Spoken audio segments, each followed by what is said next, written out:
2007, banning, looting, torching and killing was the order of the day. Well, the question is, has the government done enough compensation to resettle the victims of this event, and are the victims satisfied by the actions done by the government? Ladies and gentlemen, welcome to the first episode of The Reality Booth, The Unfulfilled Promise. But first, let's have a look at what our reporter Andrin Kilemi has for us. This event had its various harsh consequences on most individuals who until today are still languishing in poverty. My name is Andrin Kilemi, and in this very episode of The Reality Booth, I got a chance to speak to a few individuals who had this to say. The compensation, how it was given out is really still shrouded in mystery. So you have a section of people who are compensated, then you have a section of others that were not compensated, then you have others who are in Uganda that the government never even bothered to ask them to return back home. So I feel the current government has really forgotten about IDPs and other post-election violent victims, in the sense that they took all their time to fight the ICC. The Operation Rudi Nyumbani it's a nice initiative, but what happens after they go back? They are going back to the same place where these people attacked them. They are going back to the same place where they lost their lives, where they lost their property and everything. So it should not be about them going back. The government should at least ensure that they heal the wounds, the psychological torture that they went through the post-election violence. They should make sure that they get healed and they get comfortable with. If it's possible, they can actually move away from the place where these elections violence happened. Because the occurrence of the post-election violence in 2007-2008 led to hundreds of people being displaced, thousands of homes and properties destroyed, and over 1,000 innocent lives lost. Mrs. Mabel Odima, a lecturer from the Department of Social Sciences in Daystar University, gave her insight on the Operation Rudi Nyumbani introduced by the government. It was not appropriate, in my opinion, for the government to immediately require the internally displaced persons to return home when they had not received counseling because of the trauma that they had experienced, and also when it was not ensured that their homes were now secure. Reporting for The Reality Booth, The Unfulfilled Promise, my name is Andrin Kilemi. It has been 10 years after the occurrence of the post-election violence in 2007-2008, and the victims of this event have not yet been compensated. The government claims that it has compensated these victims, yet some are still living in the IDP camps. Well, today I'm honored to have Mr. John Waitara, who is going to give us answers to these kind of questions, and we'll be able to understand the failures done by the government. Welcome to the show, Mr. John Waitara. Thank you. Okay, tell me, the government of Kenya has forgotten the victims of the post-election violence. Do you agree to this? Yes. Well, what I would say is that actually they have compensated a very few number of the people who are in the IDP camp, forgetting about that they had other who are integrated. That means people who are forced, who went to their friends and relatives for being assisted by the relatives.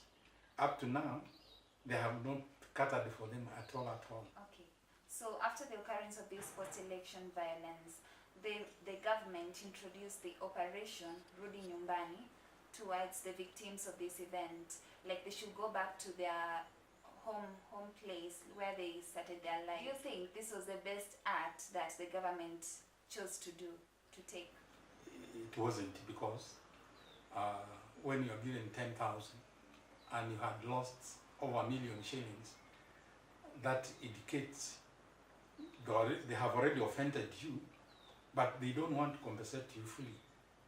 Because when you give somebody 10,000 and tell him to go back home, where does he go and start the life after everything was destroyed? Yes. So by law, as everyone knows, it is within the government's mandate to protect me, protect my family, and anyone else.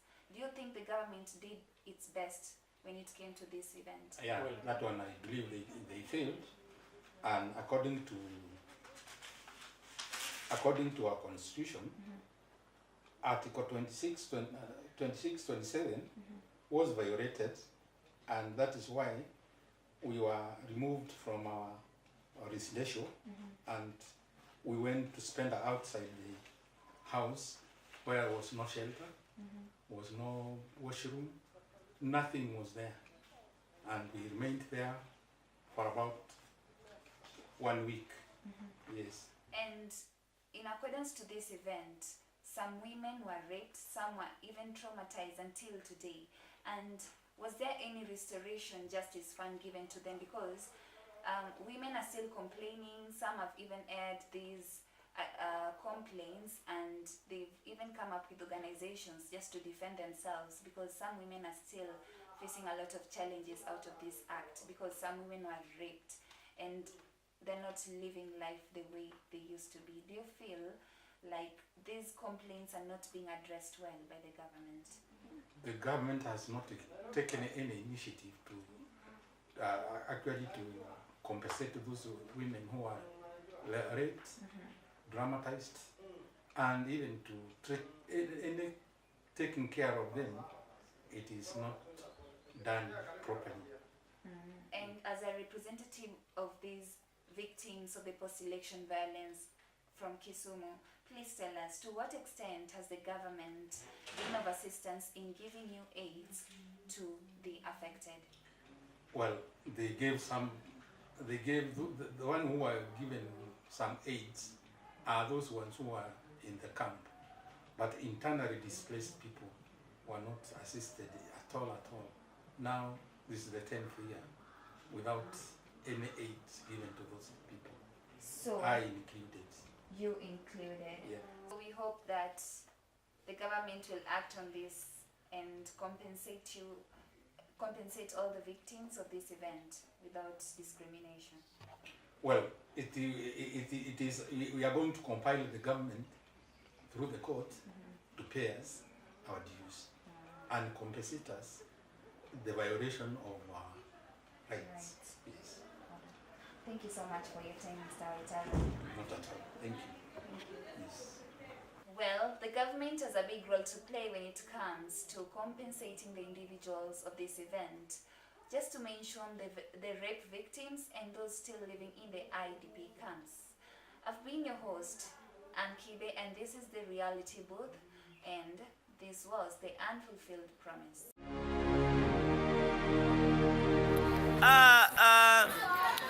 I am Tawa is my name, and this post-election, wait, I will talk here on TV. Okay, it's all right. The post-election violence, last election 2007, I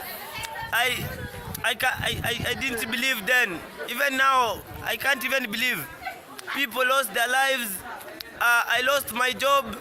I was having a lot of... Wait, you are saying what? You are saying what? You are saying what? Wait. We Waiting. talk here in TV. Oh, we talk... So, yes. yeah, people like her lost their jobs. They had Mama Mboga. Yes. We were selling... and then... many things. And then the people, they come, they destroying everything. They take, they everything steal. they taking, they stealing, they... My they motor, put my motor vehicle, my motorcycle, they took, they went. I don't know if they know how to drive. They taking his kifi. They taking And- kifi. and- They and- hide everything. Hey, And the government, our local area MP said he will come to recognize yes, those people who those died. ones. They their- never coming. Their They not families, coming.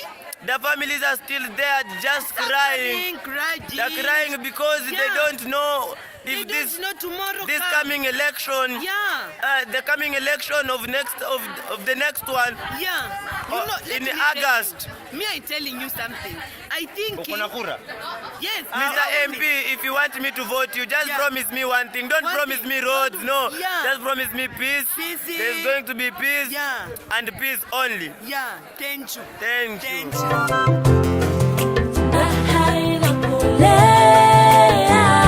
Inakolea vitendo vidogo husema vikubwa,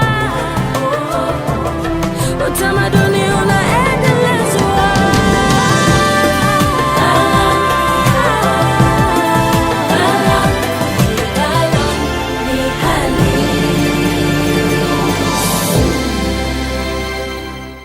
That's all we had for you from the reality booth. I've been your host, Ann KIBE, but please remember to subscribe on my YouTube channel at KIBE Ann and on my Twitter handle at KIBE Ann. Watch out for another episode of the reality booth as we talk matters entertainment, the KIBE affair.